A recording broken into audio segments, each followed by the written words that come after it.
Okay, guys, welcome to the stream. Welcome.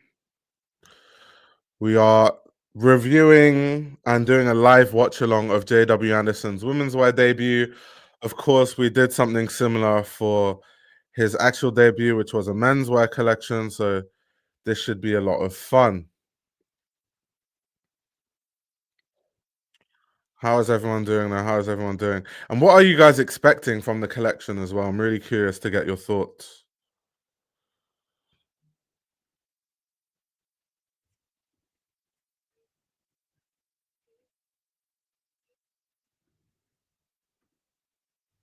Leo says we're locked in. Yeah, we totally are. We really are.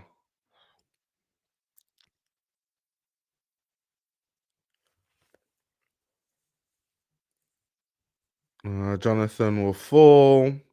All the entrances so far look like his menswear on women. Yeah, I've been looking at them. Like I saw Little Sims. I saw a few other people. Um, let's see. I've saved all my hopes for the bags, accessories, and shoes. Because in my opinion, that was best for him at Loewe.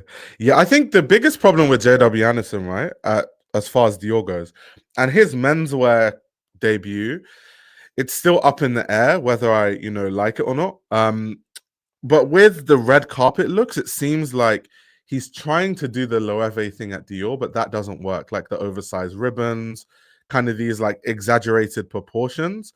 That definitely works at Loewe, but because Loewe is more like we associate Loewe now with like art history and surrealism and all that sort of stuff since JW Anderson was there. We don't have those same associations with Dior. Dior is about really beautiful gowns. So it almost makes so while it looks good in the context of Loewe, when he does that at Dior, it almost looks like a caricature. It really looks strange. It looks really out of place when he does it at Dior. Um, but yeah, let me just see if I can get the Dior stream on the screen. Let's see.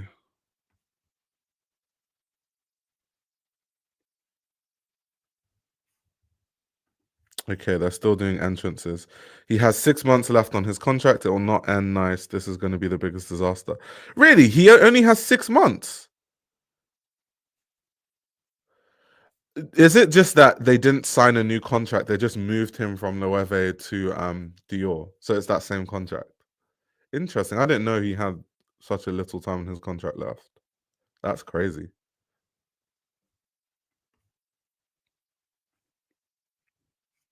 Yeah, like 6 months. That sounds a bit outrageous. I don't know if he has 6 months. That sounds insane. Like, normally when you move companies, even if it's internally, you sign a new contract, right? So I like Demna was under Kering, right? At Balenciaga, and then he went to Gucci. Now, when he went to Gucci, they must have signed a new contract because the salary is going to be higher. So, by virtue of the salary changing and all those other things changing, you'd have to re-sign. You have to sign a different contract, right? That would be my assumption. Yeah, 6 months. That's outrageous. Honestly, that is really outrageous.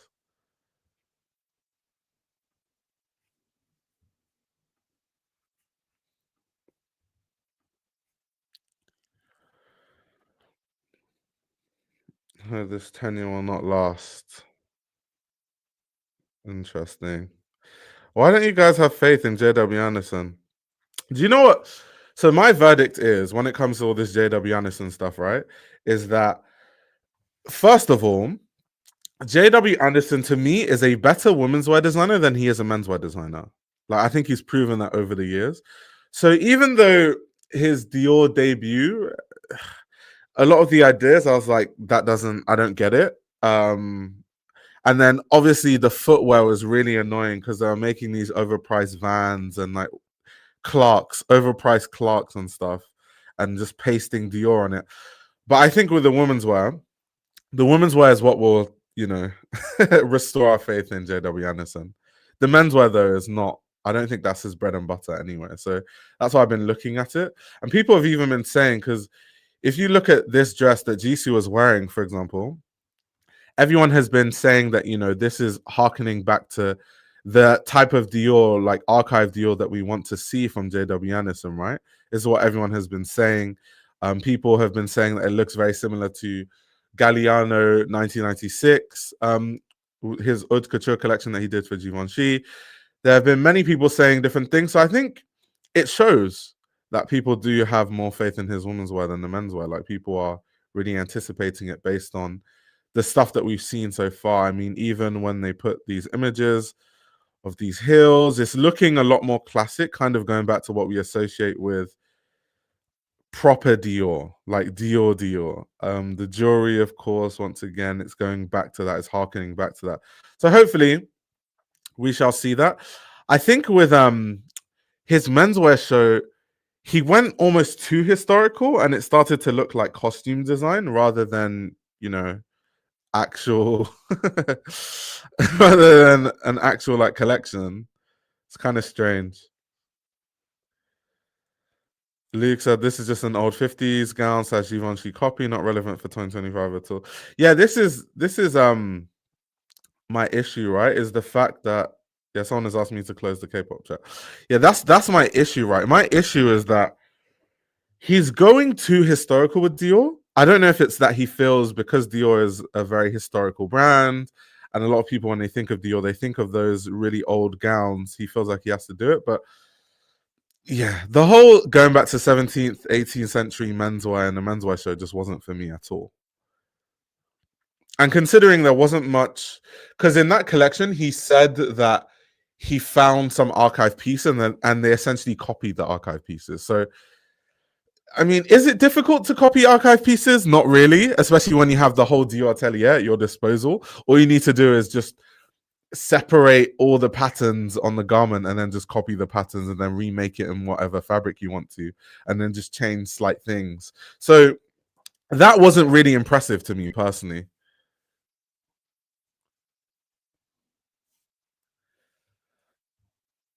Do I like the Dior font change? To be honest, I'm indifferent to it. I'm indifferent to it. I think every designer when they come in, they try to do the whole we're going to remove the accent, we're going to change it to a sans serif font, we're going to make some of the letters lowercase. So I'm just indifferent. I think every designer just kind of wants, I think what it is also, when you change the logo, you're going to put those logos on garments and on t-shirts and on hoodies. So it's a good signifier of your era at a brand. Like when people look at a print on something, they're like, oh, that's JW Anderson era based on the logo. I think that's why a lot of people do it. John Galliano already modernized Dior as much as possibly could. Not sure Jonathan Anderson could do anything that feels both A, very Dior and beautiful, B, modern and forward looking. I don't know. I'm just open to seeing, because I'm a fan of JW Anderson's work. I wasn't too fond of his debut, but it doesn't stop me from being a fan of his work. So I'm just curious. That's why I'm really looking forward to this show. I really want to see. To me, this is his real debut. The menswear show, once again, I don't think that's his strong suit. It's the menswear is also not that important, right? If you think of what makes the most money for Dior, it's women's wear. So this really is the important show. So I think this is what I'm more interested in looking at more so than the menswear. Are those Dracula bags genius or just stupid? I wouldn't call them stupid. I think they're just fun, right? It's like a fun way of reinterpreting the Dior book totes. And because they're called like a book tote, literally, so it's like doing this literal idea of then putting films and books on the totes. It's cool. It's cool. I don't know why people would buy it. If I'm buying a bag from Dior, I want something a bit more timeless than something that says Dracula on it. I want like a nice print or like a nice fabric or something. I don't just want Dracula. But obviously they've done their research. Clearly there's a customer for that sort of stuff. And Luke says, if this debut is all polo jumpers, preppy skirts, and capes, it's going to be ludicrous. Yeah, if it's that, I will be quite disappointed because I'm expecting it to be a bit classic. I mean, if we're going based off of what we're seeing on the Instagram page, I can only imagine it's going to be a lot more classic. Otherwise, why would they tease these kind of like specific looks? That wouldn't make a lot of sense. So yeah. I'm hoping it's not that. I still hate the jort skirts from the debut. What I don't like about the debut is just that there wasn't enough design for me, like innovative design. And when I say innovative, everything has almost kind of been done under the sun, but I just mean JW Anderson normally has really good storytelling. I just didn't think it was there in his debut. Like in his debut, once again, we're talking about the 17th and 18th century menswear. So it looked like costume design. It didn't look modern at all. Also, there wasn't much design going on, once again, because he said that he looked into the archives and basically just copied the archives. So there's not much design there. The storytelling is a bit lackluster. And then you look at the accessories and you look at like the shoes that are basically like overpriced Vans or overpriced Clarks. Then you had the book totes. The book totes I think was kind of cool, like the idea and the story behind it. You had the jorts. I didn't think they were too bad. Like referencing old Dior collections, I didn't think those were too bad. I think that's kind of like a way to modernize old Dior silhouettes. It's kind of similar to what Demna does, right? It's kind of taking Balenciaga cocoon shape and then turning that into a parka jacket. It's the same idea. But overall, I think JW Anderson can do way better than that, than what we saw from his menswear collection, personally. It's Dior, there will always be a customer for it, even if they have to convince some people to mindlessly care about something. That's crazy.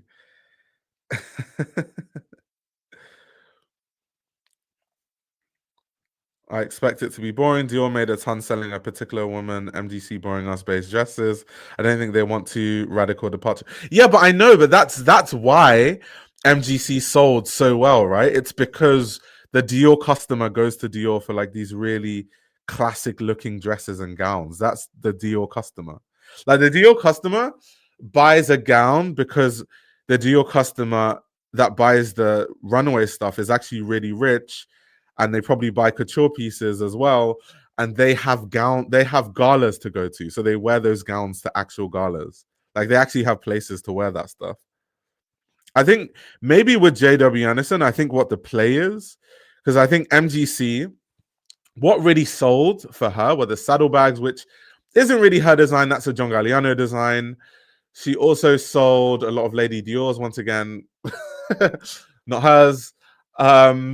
She sold a lot of book totes. She sold a lot of dresses, a lot of bar suits. So I think what they want with JW Anderson, and this is why I was a bit confused by the debut collection, they want him to kind of modernize it in a way and have a lot of ready-to-wear pieces that sells. This is why I've noticed with Dior, there's a massive focus on footwear. That was something that JW Anderson did really well at Loewe, bags and footwear. The footwear with the balloons as a heel and all that kind of surrealist stuff. I think they want him to bring that sort of magic to Dior, because Dior under MGC hasn't really had crazy footwear that has just been flying off the shelves like that. Compared to on the menswear side with Kim Jones, he was just putting footwear after footwear collection that was doing numbers. So I think, to me at least, that's what I thought was one of the big reasons why JW Anderson was, brought there, to modernize the ready to wear and have more people wearing the ready to wear day to day, not just have the women that wear their fancy dresses and gowns to the galas and stuff like that. These fans must be so thankful that K-pop fans are obsessed as they are. Thousands of free cheerleaders just for simply dressing one of their faves. Yeah, like when you open the chat, right? Because someone told me to take down the chat, so I don't want to bring it back. But like, all they're talking about is we're just waiting for this person. We're just waiting for that person. I think these brands understand that they need K-pop to be relevant. So they have to have someone in K-pop, like a K-pop artist who's an ambassador for the brand. Like, it's a must these days. But it's just annoying because, like, that's why I do these watch-alongs. Because the reason why I got the idea to do these watch-alongs is when these shows happen, there's no live chat where people can just talk about the actual clothes. Because if you go on the Dior show, the chat is just K-pop, K-pop, K-pop. Like, if you're there to kind of have a discussion about the show with other people in the live chat, that's not going to happen because the chat is going to be bombarded with K-pop stands. And that's why even with this stream, because with the Celine stream, I had that issue. So with this stream now, I've made it so that to comment on the live stream, you have to be a subscriber for at least a minute. So hopefully that will deter a lot of the people, the K-pop stands that just come to just talk about different people that they're seeing rather than the clothing. So yeah.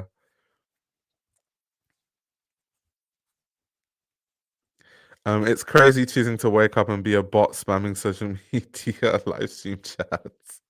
Yeah.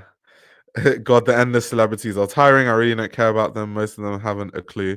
Yeah, but most of them don't have a clue, but it's also not their job to have a clue, right? I think most of them it's not their job. Like their job is just to wear the clothes, look happy, and then when they're asked about the collection, they're like, "Oh my god, it was so amazing! Like everything was perfect. It was luscious. The sunglasses, give it like buy it for me. The shoes, 10 out of 10." What would you rate the debut so far out of 10? I'd give it a 6 out of 10. If we're talking about JW Anderson's Dior debut, I'd give that a 6 out of 10. I think there are good ideas to build upon, but I just think it was a bit confusing for me, considering what I thought JW Anderson was going to the brand to do and kind of what he produced. And then also the lack of storytelling that I love about JW Anderson and all that sort of stuff. It was sublime. I also think it doesn't help JW Anderson that I don't think he's had a good run as far as like the red carpet. I think a lot of stuff he's put on the red carpet have been quite questionable, to be fair. They have been a bit questionable. So I think, yeah, that doesn't help, does it? Kind of like, let me show you guys some of the looks that we saw on the red carpet from JW Anderson's Dior. You have this look, for example. And this is what I mean about JW Anderson doing that thing that he did at Loewe, where it's kind of this exaggerated element that he was doing at Loewe, and it works. But I think at Dior, different audience, different customer, different aesthetic, it doesn't work the same, and it just ends up looking a bit weird. Obviously, you have the Dior dress, this dress here, once again. So I just think he didn't have the best of runs on the red carpet. And because of that, it doesn't help. But I still have faith because I'm a JW Anderson stan. But just because I'm a stan of a designer doesn't mean I'm going to blindly be like, oh my God, I absolutely love everything. Because that's not my job. I'm supposed to be a critic. I like some things, I don't like some things, and I'll tell you why. That whole celebrity thing feels so forced. Why do we need to see half an hour of celebrities walking into the show? I think it's because of the fans, right? So they know that loads of people will tune into the live stream because they're seeing their favorite celebrities. So I think it's more of an engagement thing. Because we need to understand that, like, my stream has what I'm looking at across platforms, 160 viewers right now. Dior stream, obviously it's Dior. They probably have like tens of thousands, right? You need to understand that most people are into the celebrity culture of fashion than they are the actual clothing. Like literally, I talk about this all the time, right? I have this viral tweet that's doing the rounds on Twitter. I'll show you guys just to kind of illustrate exactly what I'm talking about, right? Okay, let me show you guys. Yeah, so I've been tweeting a lot. Yeah, so this is the tweet that I sent. 1 second, let me just go into it. Yes, this one. So I essentially said, I enjoyed a lot of Demna's work at Balenciaga, but his fans are so insufferable. These people are literally saying that there is not even one Balenciaga piece that people wanted to wear before Demna's era. I don't know if it's that these people don't look at history anymore or they're just that much in a bubble. Either way, it seems as though a lot of people that talk about fashion now don't care to learn about the history. I think the main problem is that a lot of Demna fans view fashion from a menswear lens, but womenswear will always be a bigger category and make more money than menswear, so you can't judge the success of a luxury brand by looking at how many men are wearing it. And the reason why I tweeted that is because I've been tweeting about like Demna's Gucci a lot. There's been an influx of Demna stans who really annoy me to my core, saying all sorts of stuff about Demna and saying that he's going to revive Gucci and Balenciaga is dead now because Demna is basically Balenciaga and all that sort of stuff. And some people are saying no one wore Balenciaga before Demna was there. And it's just like, damn, there's so many people that talk about fashion now that don't even know anything about the clothing or anything about the history of anything. It's actually quite sad. I see it a lot more now. There's a lot of more people becoming like fashion commentators and they don't know anything about fashion past like 2021.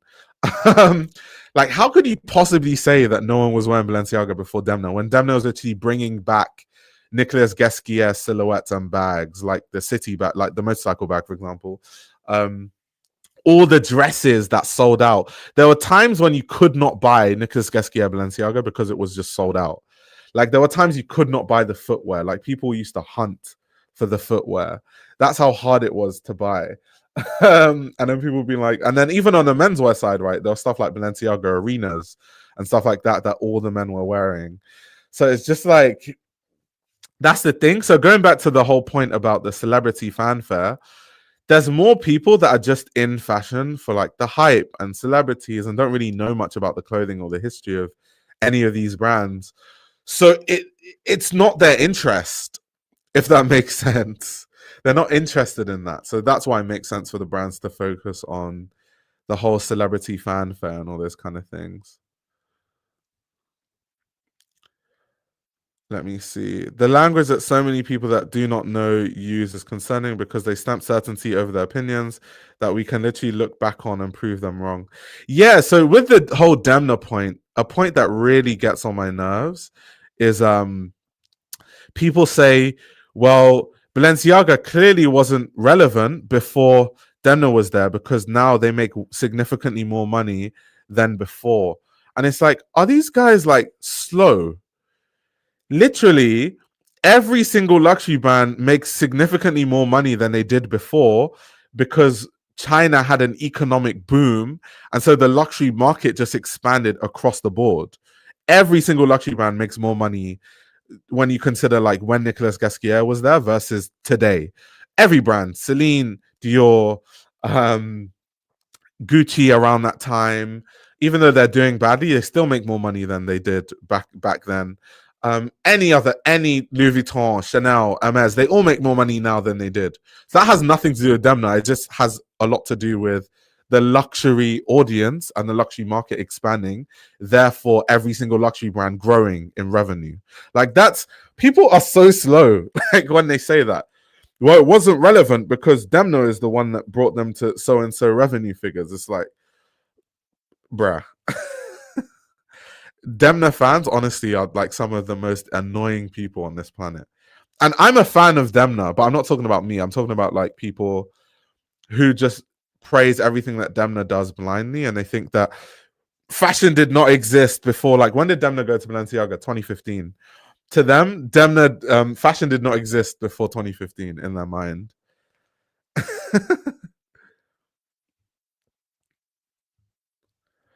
Thoughts on Lauren Sherman confirming Blasey will go down a Phoebe Philo route for his Chanel? I think we'll just have to wait and see. I think, obviously, I understand why people would say that. I understand why people would say that, but let's just wait and see. Let's just wait and see.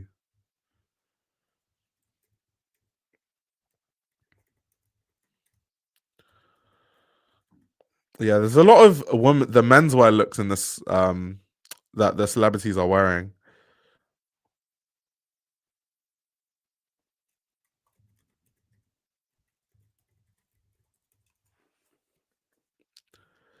Very funny, very funny.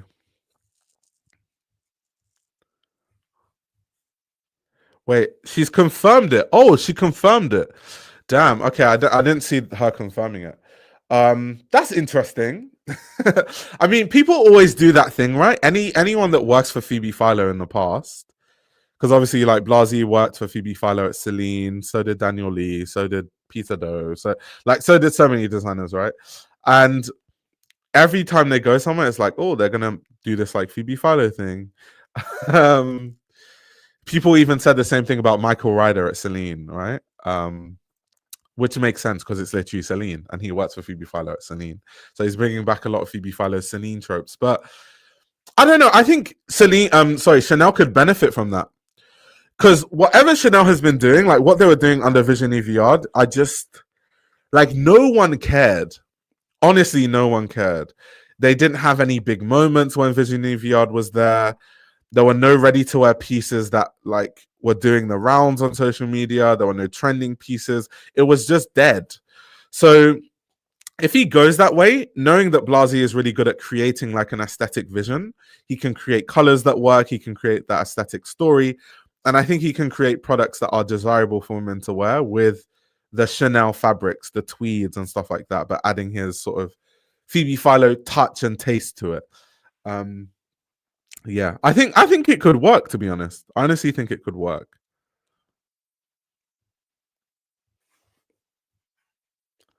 Luke says she's seen something. I can't even speak. Um The heels I just saw on the women looked like they were 2 sizes too big for them. Yeah, that sometimes happens because obviously the celebrities get sent clothing samples to wear, and sometimes they send the wrong size, and there's not enough time to like change it and all that sort of stuff. What really does annoy me though about when these celebrities turn up to these shows, because they turn up in full Dior looks, sometimes the looks look terrible. I think these brands would benefit. I understand it's their budget and whatever, they're paying some of these people to be there, the ambassadors, blah blah blah. I think these brands would benefit from stylists just styling looks, and then maybe the brand like Dior specifying key items that need to be seen. So they can wear different brands. So the aesthetic of the look that's holding the bag looks a lot better. Because sometimes the head to toe Dior looks look atrocious. They look horrible. They look terrible. Like it doesn't. I don't even think it sells the clothes well.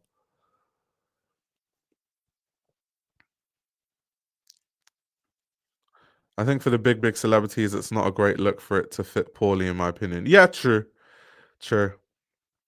Okay, the show's starting. Let's go. Let's go. Let's go. Yeah, exactly. Most of the time they look like billboards. The clothes don't fit most of the celebs. Exactly.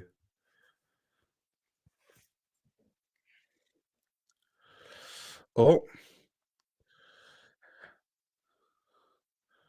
Little Sims, Hamish Bowles.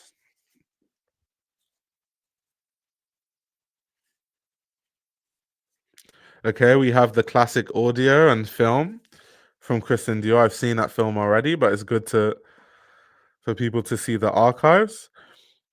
Normally, when a designer puts a film like that, it means we're going back to the history of Dior, which is kind of what I expected. Like I was saying, they're looking at historical references, and it seems like they're going back to classic. Okay, now they're showing John Galliano. Please, please, JW Anderson, don't try to do John Galliano Dior. It won't work. Please don't do that.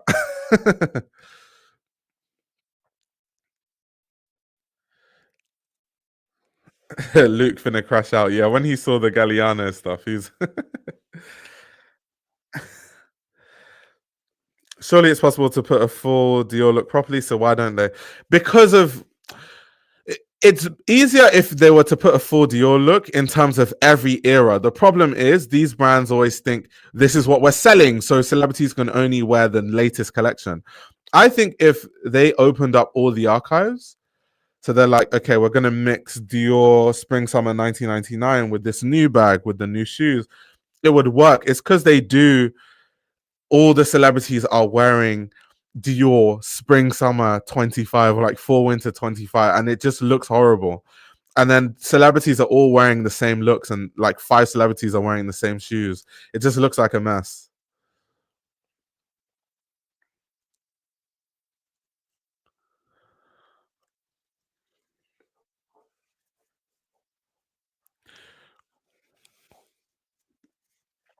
I just want to see what I'm curious about because they're showing this film. When the clothing comes out, I want to see how this ties into the collection.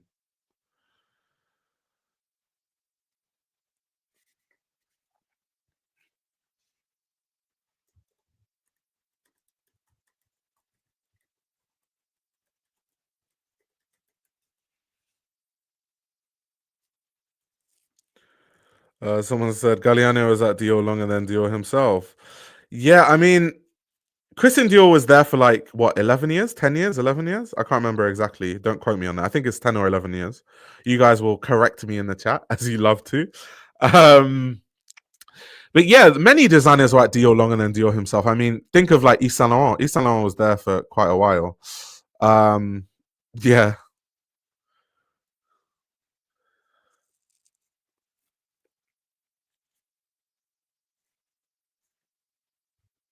yeah. Mark Bohan was there for really long too. Yeah, a lot of designers have been there longer than Christian Dior. Unfortunately, he started his brand at a later age. So unfortunately, he passed before he was able to be there for like a really long time. That's all.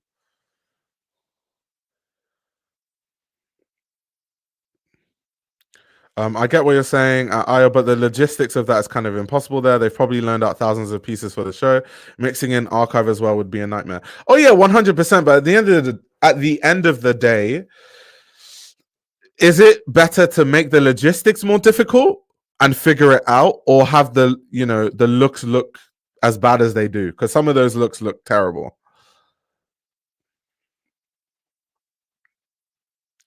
Feels like they want the front row to be looking up in awe, but they all have blank expressions. Oh gosh. Yeah, it was just a historic montage of the house. Luke says they didn't need to do all of this. I don't know. I think because, like I said, this is what I consider to be JW Anderson's actual Dior debut. So that considered, that's probably why they need to show people a montage of Dior and like kind of this almost feels like his debut.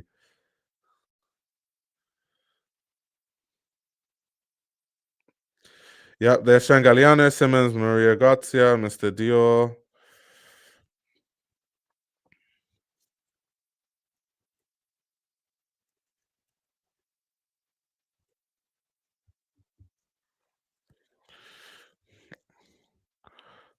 Okay.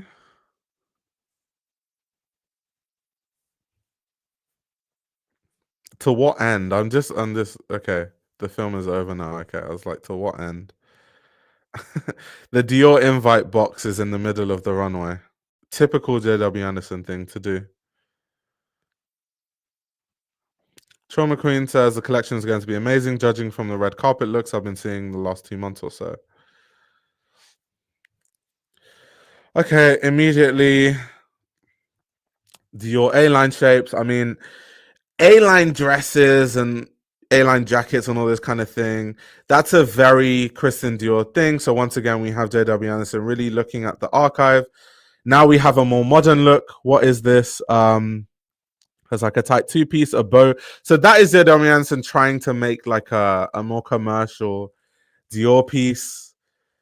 Interesting. Having a mini skirt in a Dior show is absolutely outrageous, but that's interesting.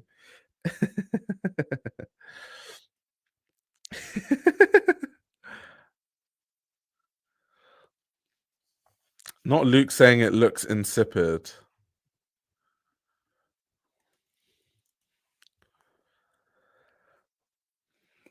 Okay, this is interesting. What is it about sheer fabrics these days? Like this is something that Glenn Martins was really focusing on Margiela, which made a lot of sense in the context of Margiela, but what is it with that? I also one thing I will say about JW Anderson's Dior that he needs to like go away from slightly, the bows. I think he's been overdoing the bows, to be honest. I love those shoes. Those shoes look really nice.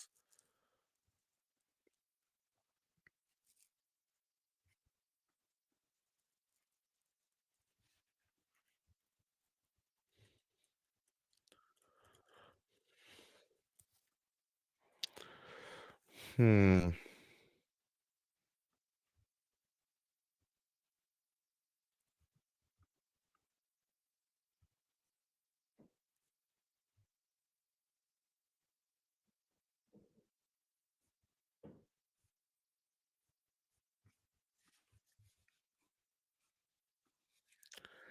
I don't know about these sheer pieces. These sheer pieces are not. Yeah, with the bows on top, doesn't look great. Sorry, but the models are also the issues. Tellington, Evangelista Campbell, or Deborah Shaw. I think you meant Deborah Shaw, but yeah, could make the collection magic. But these models these days are too plain. Yeah, I also think that the models these days don't have any personality. The way they walk, also too many bows. JW Anderson. It's too many. It's too many. It's too many. But yeah, they that's the problem. That's the problem. Bow at the top and the bottom. That's just too much. Like I said earlier, he needs to like slow down on the bows a bit. Even here, the bows at the waist. Although I do like the silhouette of those trousers, I really love those. And I love the way that they move. We've got some more bows on the top and bows on the skirts.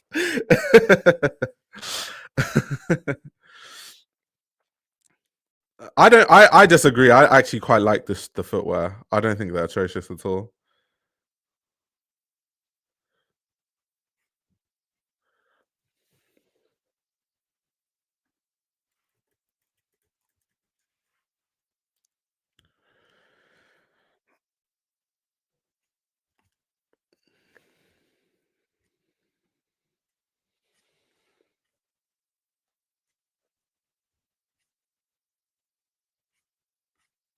Hmm.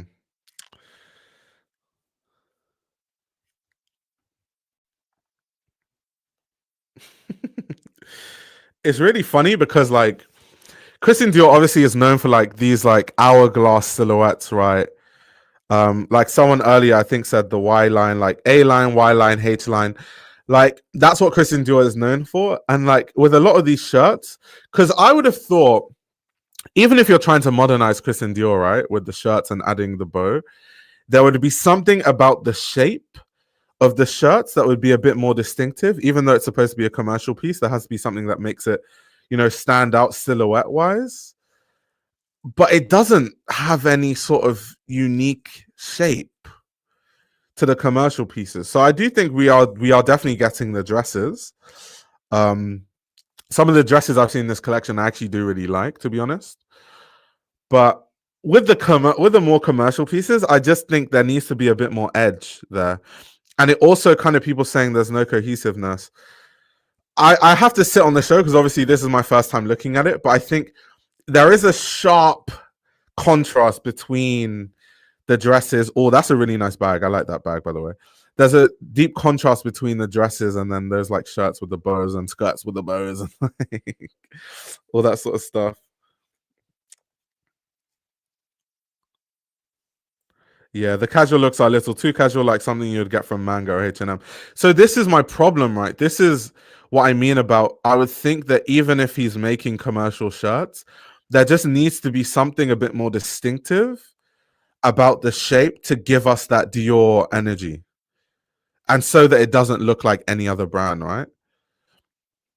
Because it will still be easy to wear, even if it just has a slightly different shape. It's still easy to wear. I know sometimes these brands worry about if it's too intellectual or if the silhouette is too difficult, then a lot of people will struggle to wear it because most people will just go to the store and buy the shirt. But I don't agree. I think it still needs to have its own distinctive silhouette to it.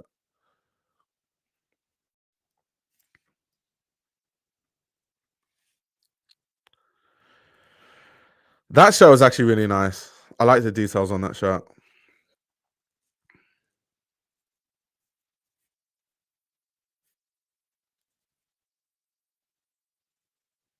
Someone said the white dress belongs to Chanel. Damn. Tough crowd, tough crowd, tough crowd today, tough crowd.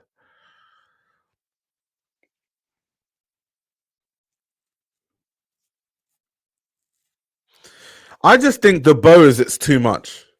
It's just too much. Like it just, and some of the looks, like that look does not benefit from having a bow. It really does not. This look, we've seen it in different colorways. I like the silhouette of those shorts.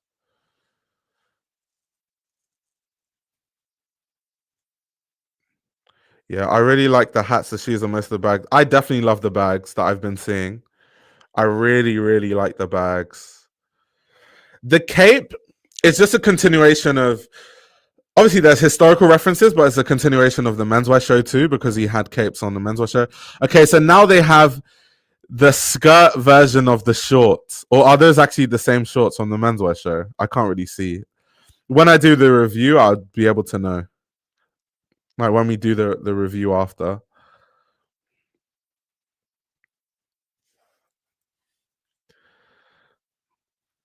The mini skirts are no. I just think mini skirts in a Christian Dior show are just outrageous, especially like when it's fine if you're trying to do a different look, but I think especially when you've just shown us a montage of history and it's been about the history and you're showing us gowns in the teasers, putting mini skirts on a runway at Dior show is just outrageous. I don't know. It's just a bit wild.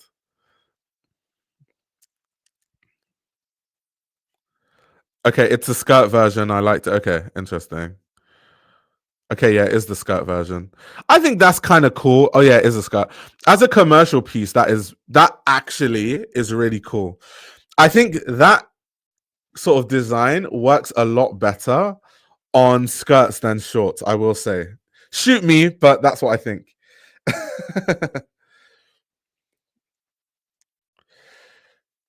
Yes, but Mark Bohan also did very, very nice gowns and intricate dresses.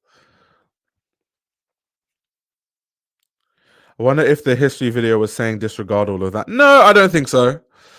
I don't think so because everything, well, not everything, but a lot of things in this collection are just referencing old Dior.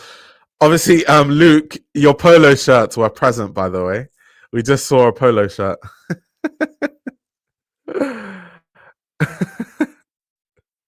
A lot of looks, by the way. A lot of looks.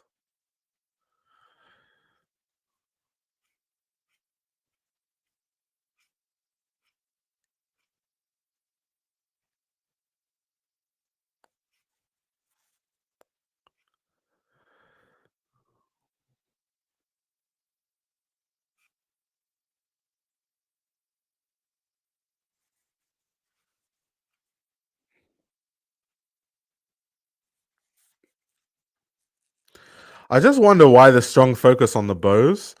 Like, we obviously understand, like, Christian Dior clothes had bows, but it's just like, it's just a hell of a lot. And also, when Dior did bows, it kind of made sense. I understand that JW Anderson is trying to modernize it. Like, he would do bows on like the waist of a gown, or like bows that would look like a pussy bow on the collar of a dress. It wouldn't just be on like a random lingerie top and then just add a bow. It's just a bit random.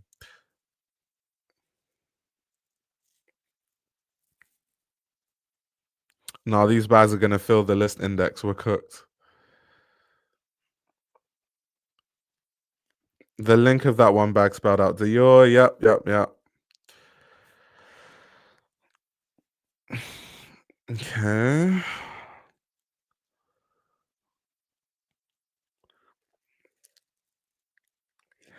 Also, I don't know if this is like a modern Dior thing. Why do the shoes always have to have that massive Dior or that big D? Why can't brands just make shoes that we know that it's Dior based on the silhouette, right? Just like Nicolas Gasquier heels. It didn't say Balenciaga all over it. It's just by the shape. We're like, oh, that's that Gasquier. Why do they always have to have that like really gaudy D on them? Like the loafers that have that D. I just not the fan. I prefer the shoes that have like those really interesting details, like the shoes now, versus the ones with the massive D's on it. Someone said the flower shoes look hideous. I don't think so. I like them.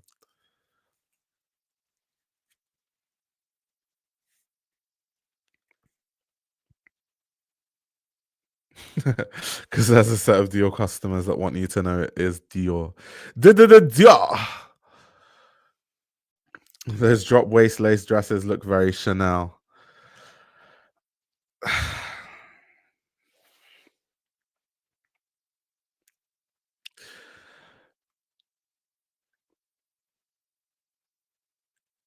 Yeah, Luke is saying the repeated looks. That's what I was saying. There's too many looks.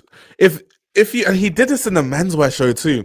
If you're going to repeat a look, 2 looks max. Like if you want to show different colorways, I know this is something that he used to do at Loewe also. But if you want to show different colorways, 2 looks max. We don't need to see more than 2 looks. We don't. But yeah, there's a lot of looks in this collection. Like I'm getting sensory overload. Obviously, we're probably going to actually do a proper review of the show tomorrow or the day after. And when we do, it's going to take a long time getting through all these looks.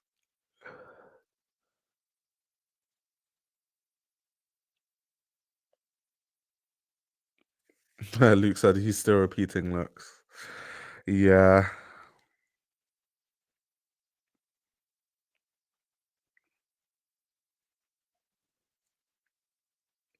It's actually so difficult, like really trying to focus on the clothing because I'm seeing it for the first time, but also like narrating at the same time. Being a commentator is not as easy as it looks, actually. Like people that commentate sports events and stuff like that. It's not as easy as it looks because I'm really trying to concentrate.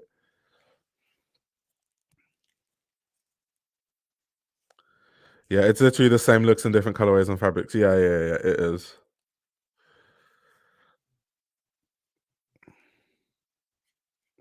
And it's all organized so haphazardly. Agreed.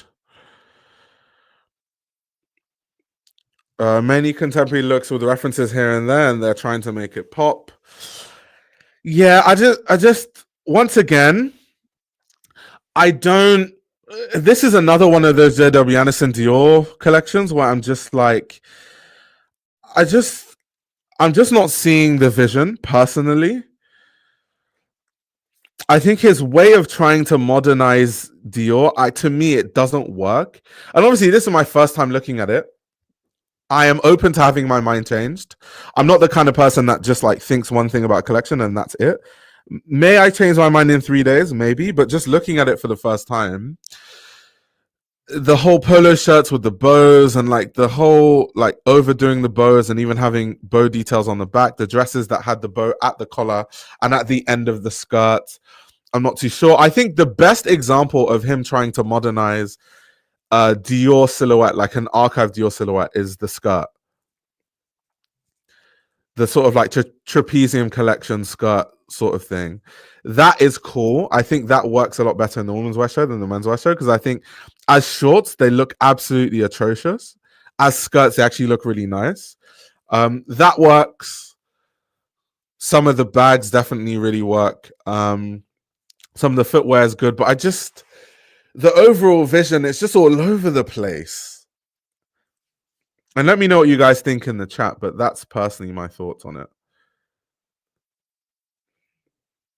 Okay, let's look at the finale, get another look at all the different looks.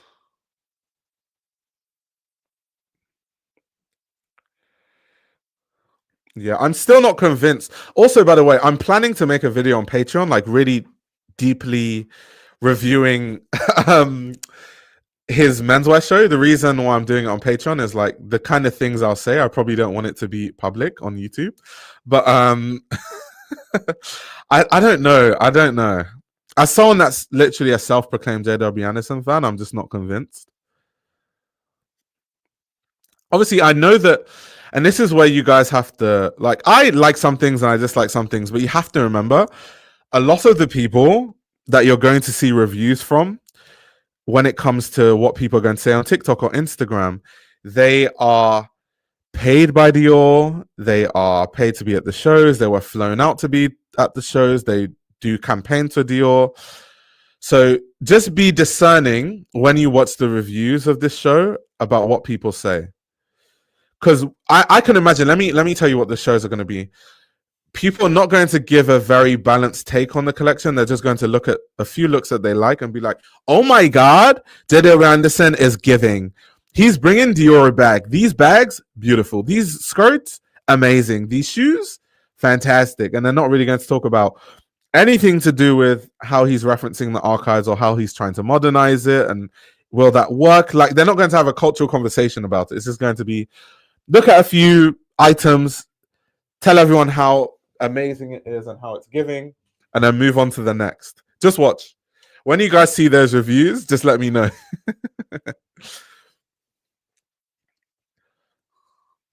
I did like some pieces and maybe the collection. My issue is the set, the styling, the choreography, the presentation, and mainly there's no real strong direction. Bags are really cool though. Yeah.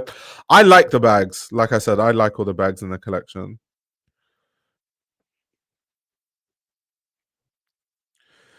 It's just not French. It's not chic. It's not premium high end, and also not commercial. I think there are aspects of it that could do well commercially, like the trapezium skirts. You have some of the shoes could do well. The bags definitely, I think, are all hits. The bags are definitely hits. But yeah, then it not being chic, I definitely see what you mean by that.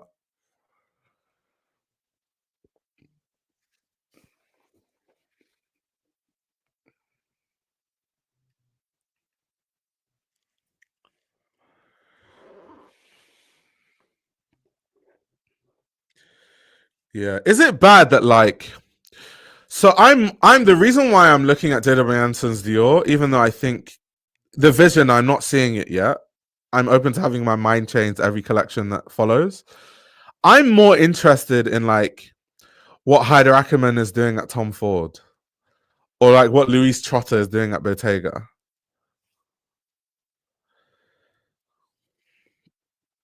Okay, guys, so that's the show. What's the verdict? What's the verdict? What do you guys think? What do you guys think? The irony is, I think the least adventurous looks garments will sell like crazy in the current social climate outside of huge fashion fans, and the bags will go through the wazoo. Yeah, for sure, for sure.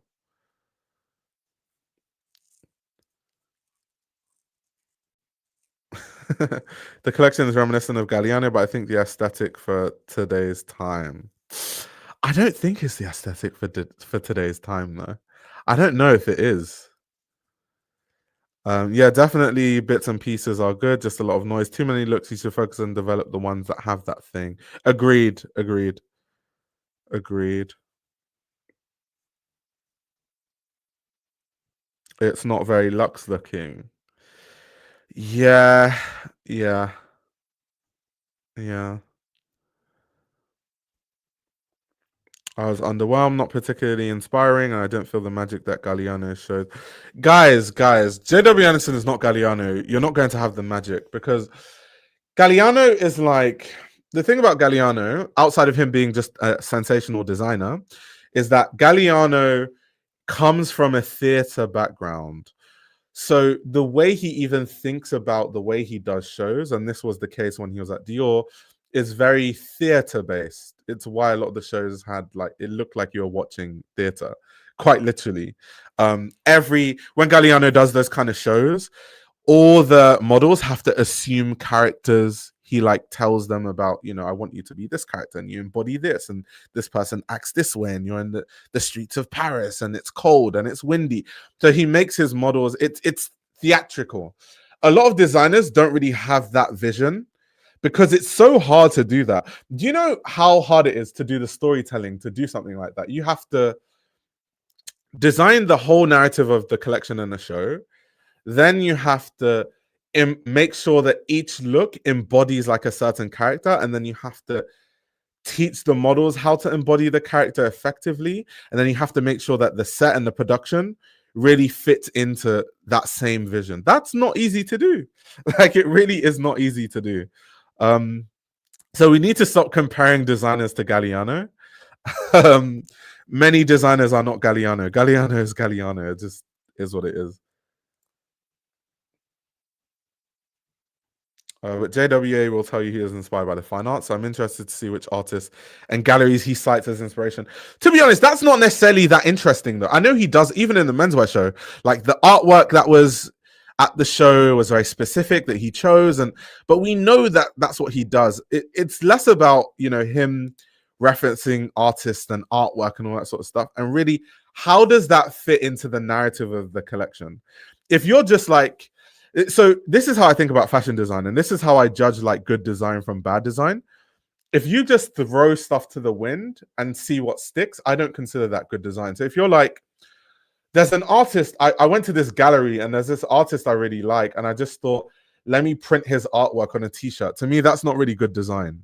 If you're like, there's this artist that I liked, I was at this museum and I found his work and I realized that he's inspired by Moroccan artists. So I started going down this rabbit hole of Moroccan art, and I found out that, you know, they do this and there's these elements. So I added this kind of button because this is kind of what they use. That to me is good design. Not just like being like, yeah, there's this artist, so I reference this artist. So there's like a quote on a bag that reference. That to me is just lazy design, to be honest. So just because he references an artist doesn't mean anything to me. It's how it's done, to be honest. I see it where he's trying to take it, but it's very hard to blend that Broadway aesthetic to ready to wear. Fair enough. I think he should have just done a more streetwear but polished ready to wear. I don't know. I think I think there's a way to use Dior A line and H line and all that sort of stuff and modernize it and add a sort of streetwear, street style to it. I just don't think he did that. I think there's a very easy way to do that, and it could be really chic, and it could be really current and really modern, to be honest.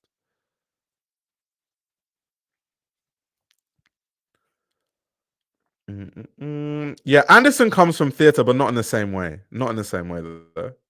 And I mean, even in the past, so JW Anderson, less so for Loewe, because I think at Loewe, he was more looking at art history and surrealism and like all those kind of references. But at his namesake label, there have been a few collections where he's looked at plays, like theater plays, and used that as points of inspiration for shows. But then the issue with when JW Anderson, it's not really an issue because I like those collections, to be fair. It's not an issue. It's just because we're comparing and contrasting Galliano to JW Anderson, is that those shows that are inspired by theater aren't theatrical. So when JW Anderson has a theater inspiration in his collections, it's just purely about the clothing and maybe about the set. But it's not, he doesn't turn the whole show into like theater. He doesn't do that. I'll give him another chance. I see and understand his dilemma. I mean, it's not an easy job. I will say that. It's definitely not an easy job to be doing. Let's just play the show once again as we're discussing so you can just see what the collection looks like once again. Some designers are better at their namesake than other may be the case, but I'll give it another chance. Yeah, and I just don't think like I showed you guys the red carpet looks that JW Anderson has done, which also I think aren't that great. So I think because when I think of starts at a brand, how you start is probably how you mean to continue, right? It's like if you think of Eddie Simon when he was at Celine, how he started, or you think of Daniel Lee at Bottega, Mathieu Blasi at Bottega, or you know, the start was just so strong. Like Louise Trotter at Bottega, strong start. Heider Ackerman at Tom Ford, strong start. So I'm expecting good things because of how strong the start was. I'm trying to think who else has had a debut recently that I thought was like a really good start. Currently think of anything off the top of my head. I've gone blank. But yeah. Absolutely. I don't think it's fair to compare Galliano's design language and vision to Anderson. Yeah, Michael Ryder at Celine, I think that was a strong start too. I also, because I think the first time I saw that Michael Ryder Celine collection, maybe I thought I liked it. Maybe I thought it was like a 7 out of 10. But the more I look at it, the more I see it, the more I look at the archives of Celine, the better it becomes. And right now, I think that show is like a 9 out of 10. That show was really good. That Michael Ryder Celine debut. Yeah, Dario Vitale at Versace. The thing about Dario Vitale, right? Because I know a lot of people are saying like, "Oh, why did he go back to the '80s?" All that sort of stuff. When last, realistically, when Donatella at Versace was there, and even though I absolutely love Donatella, how when was the last time we really talked about the clothing at Versace? Like, let's be honest. When was the last time you saw a lot of people really talking about the references and the clothing in a fashion collection at Versace? It's been a long time. And the fact that Dario Vitale has, allowed us to start talking about the clothing again at Versace says a lot. I think it says a lot. So whether you like it or not, I think that has to count for something. You have a good point of view, but he is just not made for this brand. Someone says, I just don't understand the lack of glamour. But okay, let me tell you an example of like what I mean by what I'm talking about. So these dresses, this is also what we were saying where too many looks. He just showed two of the same looks back to back, but just in different colorways. That's not like great. But like that whole dress with the bow and then the bow at the end of the dress too. Now it looks, if the bow is just at the top, that could look quite chic. And obviously it's very Dior, like bows is basically a Dior archive. Like Christian Dior himself was doing bows on a lot of garments. So it's the bow at the bottom that turns the dress from something that's quite chic, quite classic, quite modernized because of the height of it, like how high the skirt ends. It's like above the knees, so it's quite modern. But then that bow, it just turns it into the realm of like a caricature, and it makes it less chic and it makes it less classy, less glamorous. So it's small details like that where I see what he's trying to do because he's trying to like modernize it in a way, but it just doesn't work.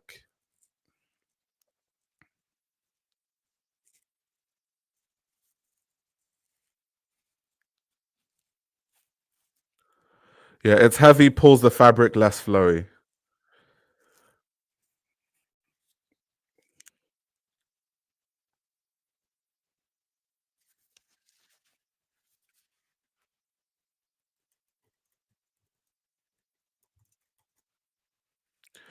Someone is asking me to explain. One second, one second. Let me see that comment. Can you explain the ruffles on the shoes? I just don't get it. So my guess is that they're not ruffles. It's supposed to be like sort of like a floral, kind of like a flower motif on shoes. And the reason for that is because Christian Dior loves flowers. So a lot of designers that have designed at Dior do the whole floral print thing and all that sort of stuff, or like turn like a rose into like the top of a hill and stuff like that. That would be my guess.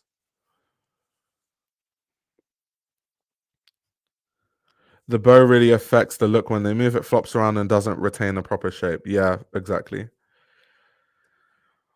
I agree with your assessment that he tried to show so hard that he knows Dior's history and codes that he lost the focus for the collection. So many looks, so many ideas, so many bows. Yeah.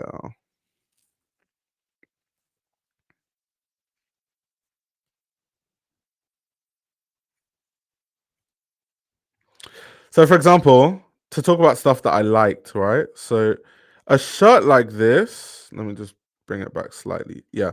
So, a shirt like this, I like the detail here with the bows. The shirt is the silhouette. I'm still looking for JW Anderson, like, because I'm from like I'm from when I got into fashion. When I got into fashion, I was learning about designers like Alexander McQueen and John Galliano and Yohji Yamamoto and Rei Kawakubo. And when they do shirts, even when they want to do something like when Alexander McQueen, like Lee McQueen, I'm not talking about the brand, I'm talking about the person. When he does something commercial, there's still an element to it that's like, wow. That's why when you look at Alexander McQueen archive pieces and it's just a trouser, but it's like, wow, it's just a trouser, but like, look at the pattern making on it. That's insane. It would just be like a plain t-shirt, but then the shape is just insane. So from the school of thought that I come from, I don't like it. I think it quite lazy when designers put out, especially when you have a Dior Atelier, plain silhouettes. We need more complicated pattern making with very commercial pieces because I think that's what differentiates like. Otherwise, why would you buy the Dior shirt over the Gucci shirt that has like a bow or like the pussy blows? Right, it's basically the same thing. They're kind of wide and flowy-ish, the same silhouettes. So I expect personally that when designers at this level design commercial pieces, there has to be something so distinctive about those pieces that makes you say, wow. Now, while I like a shirt like this, I just don't think there's anything distinctive about it that makes me go, oh, wow, that's like the shape is slightly interesting. The waist is slightly cinched. It kind of looks like an A-line but dress, but kind of made into a shirt. That's kind of what I'm expecting from these really commercial pieces, personally.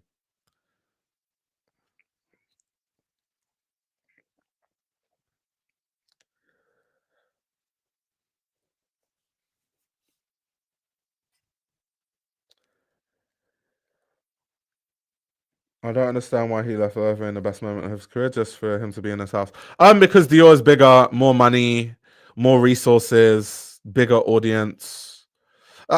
Any designer would go from Loewe to Dior, to be honest. That doesn't surprise me. Yeah, that doesn't surprise me at all.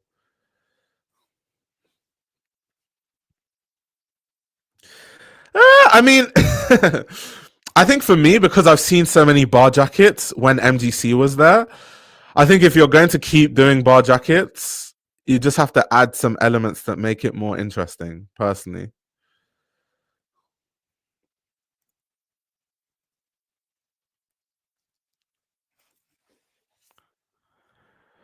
Well, we should wait for at least the second or third collection for a personal touch. I think first collection is a tough thing to show immediately something iconic. Yeah, and like I said, I don't have like I'm always open to having my mind changed. I might even change my mind in a few days when I look at the collection deeper. Who knows? For the amount of looks this collection has, you'd almost expect to see better house codes used slash versus look slash elements rehashed. Yeah, I don't know. I'm interested to see who will wear the dresses on the red carpet because nothing here is giving stunning slash beautiful slash gorgeous. Yeah, and that's also another thing, right? And I also don't think that JW Anderson has had the best run on the red carpet. Like he really hasn't. So once again, if this is more stuff that we're going to see on the red carpet, is that something I'm looking forward to? Probably not.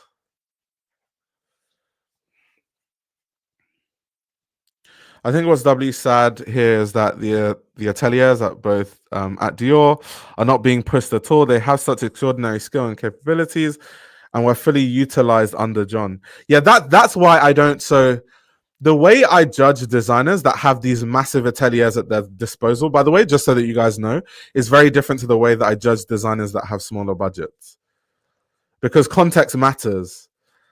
And that goes back to like what I'm saying with the ready to wear sort of more commercial pieces. There still needs to be a wow factor about it, because there are other designers like a Lee McQueen that everything he designed had a wow factor to it. And if you want to be held in the same regard as those kind of designers, the Lee McQueens, the John Gallianos, the Martin Margielas, you have to do more than just put a plain polo shirt on the runway. We have to see more than that. The shirts have to have something because what's the point of having an atelier there if there isn't that wow factor? What's the point of having a silhouette that fashion students can make, if that makes sense?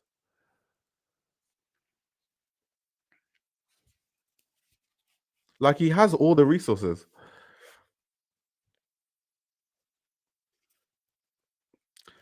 So far, I see good selling items that will appeal to the usual clientele and hopefully warm them up for something more interesting as he gathers more ideas. It's too much JW Anderson since the debut. People who got his vision out, be patient and wait for the rest of the 293. Is that supposed to be 293,485 collections he has to do per year? I didn't mind the use of the house codes used. I saw a few references to the petal dress, another iteration of those cargo shorts, but in skirt form. I'm super impressed with the new signature bag too. Yeah, we talked about that earlier. The bags I did like. The skirt I did also like. I prefer it to the shorts. I think the shorts, it just looks diabolical. I think because on a skirt, the way that those sides move, it looks flattering, but on short, it looks weird because there's a panel in the middle, so it just doesn't look right. There's just no spice. It's so bland. The more I look at the looks, the more underwhelming they look. Yeah, and I definitely just don't feel, I'm not wowed by the collection, right? When I saw Luis Trotter's Bottega, I'm like, oh, this is going to be a good era. When I saw Hyder Ackerman's Tom Ford, I thought, oh, this is going to be like an era. I just don't get that. With now 2 shows in at JW Anderson, I haven't gotten that.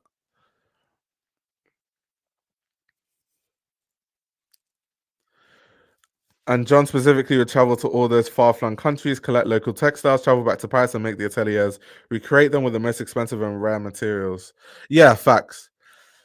And this is what messes with my head, right? Because I think that it's kind of bad, to be honest, for me to get into fashion when it was like McQueen and Galliano and like all the, because the way I think about fashion or kind of what I expect from designers maybe is a bit too much. And maybe in this like climate where these brands are $1 billion brands and you know they make so much money and stuff, maybe I'm expecting too much from these designers. But I just think that the school of thought that a lot of these designers come from now, it just isn't doing it for me. Not all. Like I said, I think that, you know, Hyder Ackerman and there's a few designers that I think still have that kind of way of thinking. I just think it across the board, if you look at a lot of the shows that we see now, it's like lacking. There isn't like this. What's the word I'm looking for? There's not this. Like I think most designers go 3 layers deep when they design. When I got into fashion, designers, it seemed as though designers were going 15 layers deep when they designed. Is the best way for me to put it into. That's the best way for me to put it. Someone says, no, I think we should be holding on to these standards because we know what these houses are capable of with all these resources. They should be able to reach those heights again. Yeah. Yeah, I don't know. Maybe I'm asking for too much because maybe I'm just like, because I think sometimes a lot of designers did have a lot of freedom because there wasn't the same commercial pressure that there is now, right? So that context does matter. And so there will be, and I know this for sure, a big side of merchandising teams that are telling JW Anderson, okay, there needs to be this or there needs to be that, because you know that sells in a sense. And with the OG retiring soon, there's not much optimism anywhere else either. I don't know. I think we still have like designers that have a very strong vision. Like we still have Eddie Simon, we have Hyder Ackerman, we have like Kane and Emio. There's quite a few designers. There are newer designers coming up too that I think have a really strong vision.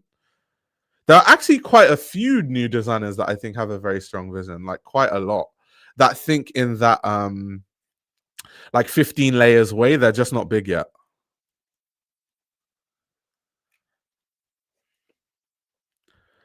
Ultimately, I think the problem here is that Christian Dior was the designer of dreams, literally had an exhibit with that title. What is the dream here? JW Anderson is not a dream weaver, he's a product designer. Ouch, that's really harsh. Tough crowd. Uh, it sounds harsh, but I see where you're going with it. Because if we think of like what was great at Loewe, it wasn't necessarily it was product, right? Like people think of like certain products when we think of Loewe. You don't necessarily think of like a whole vision in terms of like narrative when we think of Loewe. Is he using Stephen Jones as a milliner? To be honest, I don't know, but Stephen Jones normally does all the hats for Dior anyway. He's been doing that forever. So I would guess that it's Stephen Jones. It wouldn't make sense for them to use anyone else.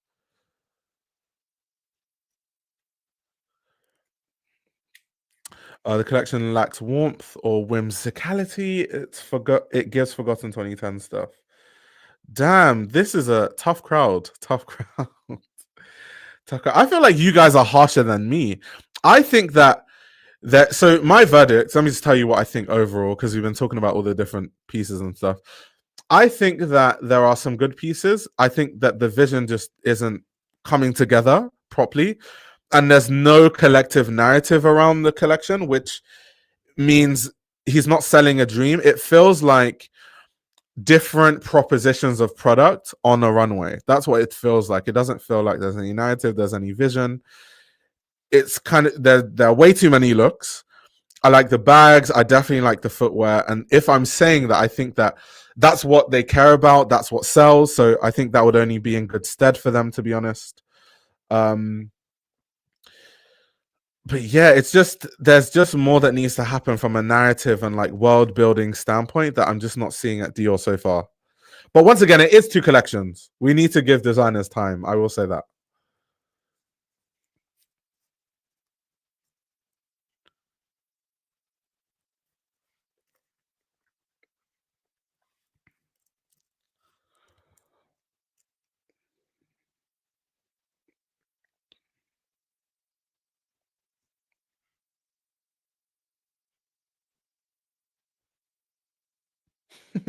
Someone said reverse triangle set. Come on, guys. You guys need to know about that Christian Dior A line. I feel like this collection is just closed down the runway. I don't even know how to explain what I mean. No, I know what you mean because, like I said, it's different propositions of product, right? Rather than a cohesive vision all coming together. I don't know. This is what annoys me about fashion today. I don't know if this is like a symptom of just where fashion is at now, where a lot of collections tend to look like this and there's no like vision, like cohesive vision to the collection, or it's just specifically like a JW Anderson at Dior thing, because this is something that I do see at a lot of shows these days.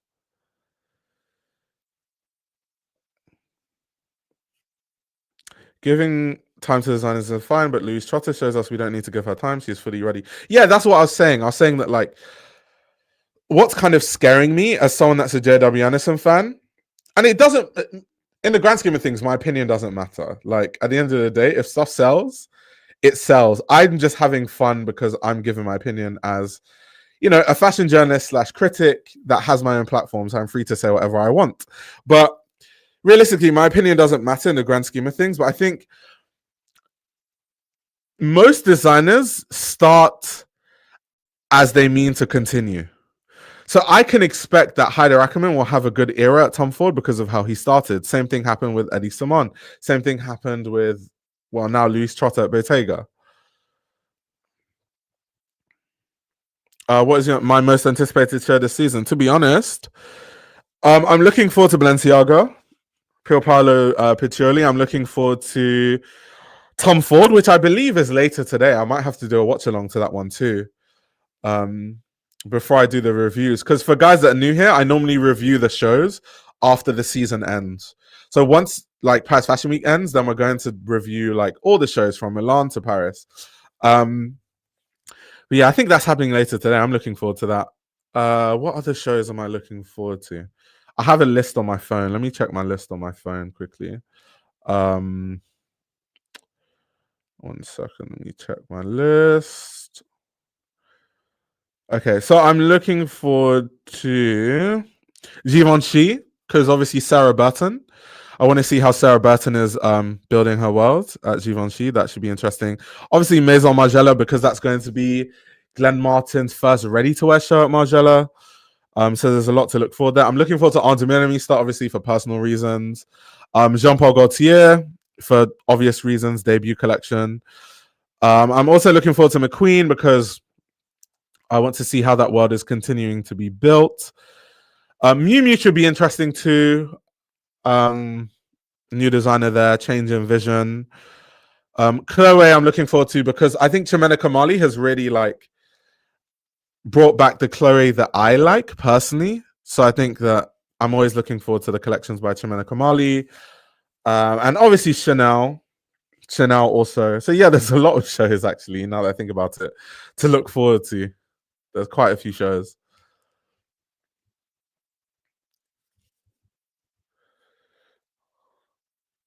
Good point. What is this Dior woman? Someone who wears a stretchy two-piece that kind of looks like a suit. Lots of collections have this collage feel, just lots of stuff put together, not holding it properly. Okay, someone said it was to what I said earlier. I definitely think it's a fashion world thing right now. Smaller brands do way more storytelling and have meaning behind their collections or even individual pieces. Yeah, I think I expect a lot from brands because, like, you need to understand the reason why I love the designers that I got into, like Anderson Meister, like all these designers, right, is when you look at an Anderson Meister show, you can take it from so many different angles. So there's the angle of, okay, I see the asymmetry in the silhouette. I understand the vision. It's supposed to be poetic but gothic at the same time. But there's also like a romantic side to what Anzumene Meister is doing. And like she's also inspired by a lot of her muses. So you have people like Patti Smith. But then also you look at the inspiration and like she's looking at all these stories. She's looking at historical elements of like Russian ballet and like old Belgian art. And it's just deep. It's like really deep. And there's just layer after layer after layer after layer of work. And like and even outside of those layers, another aspect you could look at is when you look at like an Meister show, it's cohesive. Like there's a clear like cohesive vision to it. It doesn't look random. Like all the looks don't look out of place. All of them kind of fit into the overall vision of what you're looking at. So then you compare and contrast it to a lot of shows that we see these days, and it's not really much of a vision. It's just like, let me put all the different people that I think are the Dior customers on the runway so that there's something there for everyone. And that's it. Personally, the lack of coherence with larger collections so far for the select few major houses, but there has to be amazing garments that overweigh the evident lack of cohesion. Someone who I think had a very cohesive show, by the way, is Michael Ryder at Celine. I know I keep talking about Michael Ryder, but that show, I already liked it, but like that show, the more I watch it, let me just put it on the screen as I close. That show, the more I look at it, the more I'm like, oh, this guy is actually like really good.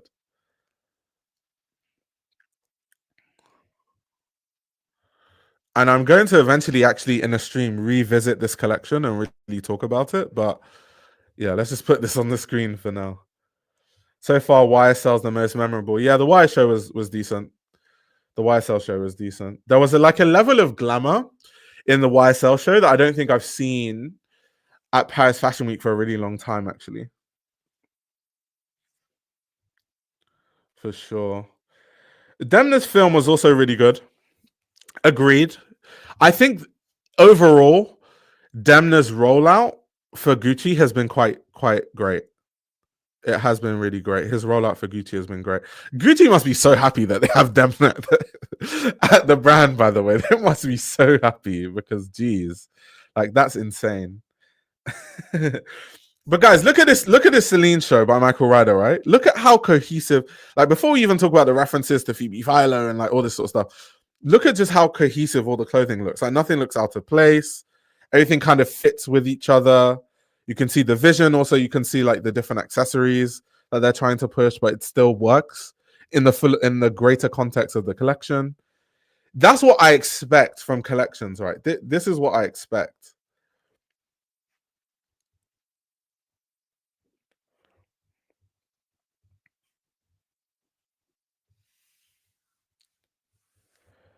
By the way, I went to try the Gucci loafer after your shorts. They're impeccably. Did you? I feel like you need to finish that statement. They're impeccably what? Nice, good, bad?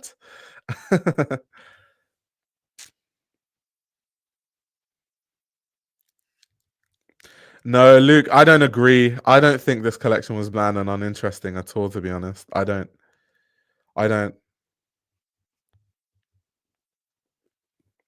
I also think now this is turning into a Celine stream. So I'll say this last point and then I'll take my leave.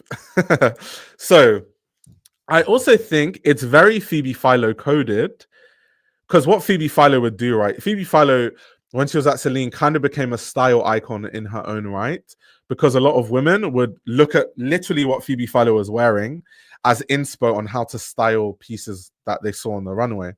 So what they've done in this collection is they've literally styled all the looks very specifically in like how you could possibly wear it day to day, which more brands need to learn from this, right? Because a lot of brands just put ideas on the runway, but you can't really wear it. And so customers have a hard time really understanding how to put the vision together style-wise. Whereas Celine, they've kind of styled it into very cohesive looks with the accessories included. And that's a very Phoebe Philo coded thing. Makes a lot of sense because Michael Ryder worked for Phoebe Philo most of her time, if not all of her time at Celine. He was design director. So all that stuff that Phoebe Philo was making, he was making it with her anyway. So in a way, Phoebe Philo's vision is Michael Ryder's vision. So when people say, oh, he's bringing back the Phoebe Philo archives, in a way you could say he's bringing back his own archives that he was creating with Phoebe Philo when he worked for her at Celine, right? So that was just an interesting thing to point out. But on that note, let me know what you guys think, what you guys thought about the Dior show. You can leave your comments in the chat even when the stream is over. If you guys want to watch these streams back, you can also watch them back on Spotify on the go. And on that note, I'll be seeing you guys in the next stream. I might, if I'm free, do a watch along for the Tom Ford collection, but that's to be seen.